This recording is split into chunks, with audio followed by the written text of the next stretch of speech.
बिस्मिल्लाहिर्रहमानिर्रहीम। आज का जो हमारा टॉपिक है वो है class first year physics chapter number 3 और टॉपिक का नाम है Newton second law in term of momentum.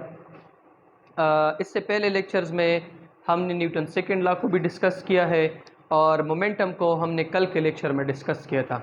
तो आज हमने न्यूटन सेकेंड लॉ जो है उसको मोमेंटम के टर्म में डिफ़ाइन करना है। मैं आप लोगों को एक डायग्राम के ज़रिए इसकी सारी कॉन्सेप्ट समझाता हूँ। यहाँ पे मेरे पास एक मास है, ठीक है, उसको मैंने नाम दिया है m। ये आपके पास एक मास है m और उसकी इनिशियल वेलोसिटी है vi। जब ये मास m इस पॉइंट A से पॉइंट B चला जाता है तो इसकी इनिशियल वेलोसिटी चेंज होती है फाइनल में, जिसको हम vf कहते हैं। जब ये मास पॉइंट A से पॉइंट B चला जाता है, पॉइंट A पे इसकी वेलोसिटी vi थी, पॉइंट B पे इसकी वेलोसिटी vf है, ठीक है। तो अब जब हम इसकी मैथमेटिकल डेरिवेशन करेंगे तो हमें पता है कि अगर हमने इसकी वेलोसिटी को चेंज करना है vi से vf करना है तो हम इसके ऊपर क्या लगाएंगे? फोर्स लगाएंगे। जब हम इस मास के ऊपर फोर्स लगाएंगे तो न्यूटन सेकेंड लॉ के मुताबिक जब आप फोर्स लगाते हैं किसी मास m के ऊपर तो उसमें क्या चीज़ आती है? एक्सेलरेशन। तो न्यूटन सेकेंड लॉ के मुताबिक इसकी इक्वेशन है F is equal to ma। m आपके पास मास है, a आपके पास एक्सेलरेशन है, f आपके पास फोर्स है। अब हमें पता है कि ये जो एक्सेलरेशन है ये आपके पास बराबर है delta v divided by delta t। Delta v बराबर है vf minus vi divided by delta t।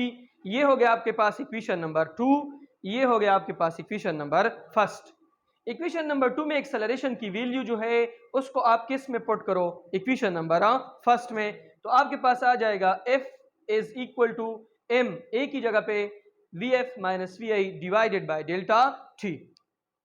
अच्छा, अब ऐसा करो कि इस m को vf के साथ भी मल्टीप्लाई करो और इस m को vi के साथ भी मल्टीप्लाई करो तो आपके पास आ जाएगा f is equal to mvf minus mvi divided by delta t।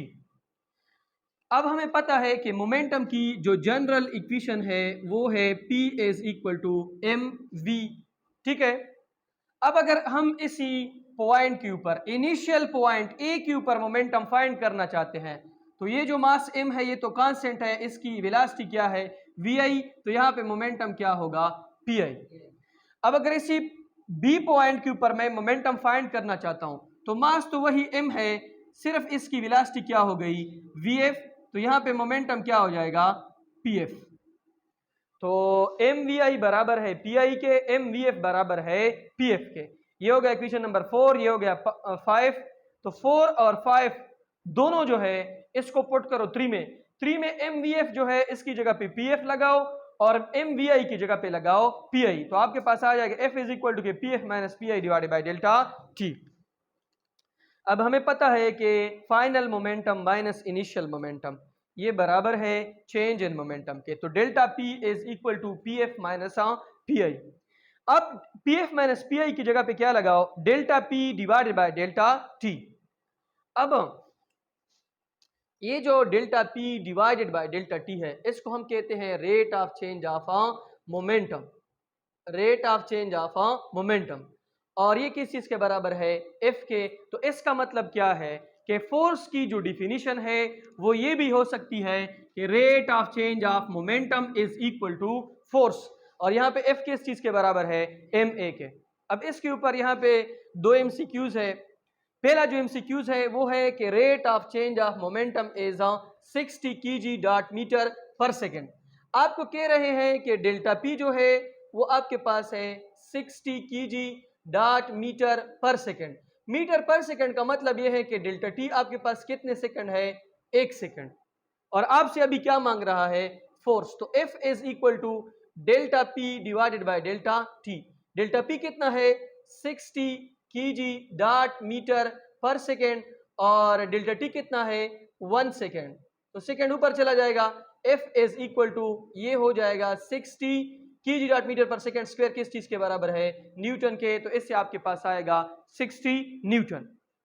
अभी अगर आप इसी एमसीक्यूज में थोड़ा सा चेंज कर लो, यहां पे मैंने लिखा है rate of change of momentum, इसको आप हटा दो, यहां पे सिर्फ क्या लिखोगे, the change in momentum is 60 kg dot metre पर सेकेंड, कि जो मोमेंटम में आपके पास चेंज है डेल्टा पी वो आपके पास है 60 kg डॉट मीटर पर second in time interval of 3 second, और यहां पे डेल्टा टी लिया गया है 3 सेकेंड। तो आपसे क्या मांग रहे हैं, फोर्स, तो F is equal to delta P divided by delta T 60 kg dot metre पर second divided by 3 second, second ऊपर चला जाएगा 3 और 20, 3 को जब 60 को 3 के ऊपर डिवाइड करोगे तो इससे क्या आएगा 20 न्यूटन। तो इसमें आपके पास ऑप्शन नंबर बी ठीक है और इसमें आपके पास ऑप्शन नंबर ए ठीक है।